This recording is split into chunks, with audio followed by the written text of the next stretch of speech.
growing up in India, we were very, very poor. We didn't have a food to eat. We didn't have a place to stay. And we lived in most remote villages where there were no schools and nothing. And despite all of that, my sister went on to become a postdoctorate in applied mathematics. My brother has a PhD in statistics and computer science. And I did my engineering and MBA, came to the United States about 35 years ago with $5 in my pocket and just a dream. An amazing thing happened. The God has been so kind to us. Any which way you look at it, God has given us everything we could have possibly asked for. And the only way I can pay the debt back to the society for what I have received is to go back and do things that can help improve the lives of billions of people in the society. I know the people who helped me don't need my help. And the only way to pay back is to pay forward.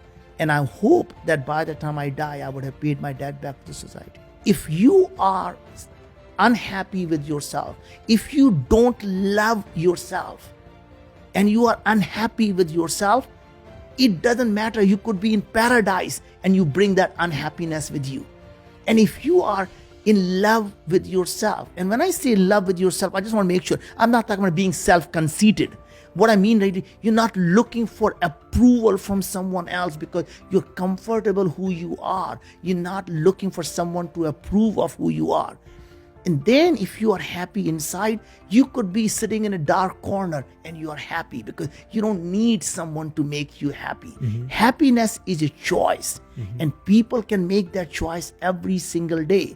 Even if you are very, very rich, you can find a reason to be unhappy. I'm only flying in a Gulfstream 5. My life sucks. Look at Larry Page. He's got 747 converted. Look at Bill Gates and he's flying in this big plane. My life just sucks.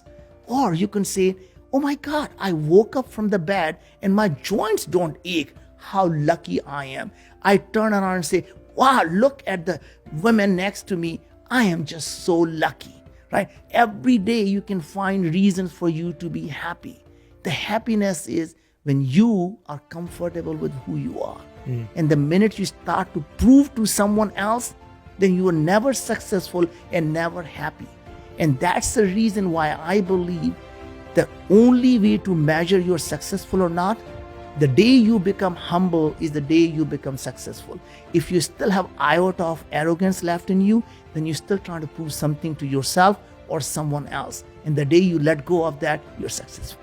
I love that, man. That's beautiful. That was one of my quotes I had down in my notes because when I read that, that touched me so much because I so much believe that the desire to always be a learner, desire to always be a student, and to recognize what you keep saying, the words intellectual curiosity. Yeah. And how that disappears when we lose humility. Yeah. How the ego just takes over.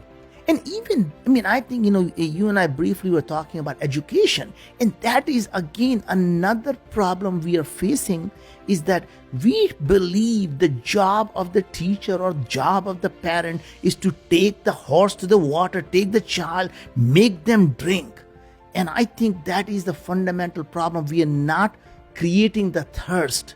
Because if you can make someone thirsty, you never have to take them to water or make them drink. They will find their own water and they will drink all their life. And that is what I call intellectual curiosity. Give them a chance to think, what if everything they want is possible? What if the world can be created exactly what they want? So don't focus on what the world is, focus on what the world can be. Because if you can imagine it, you can create it.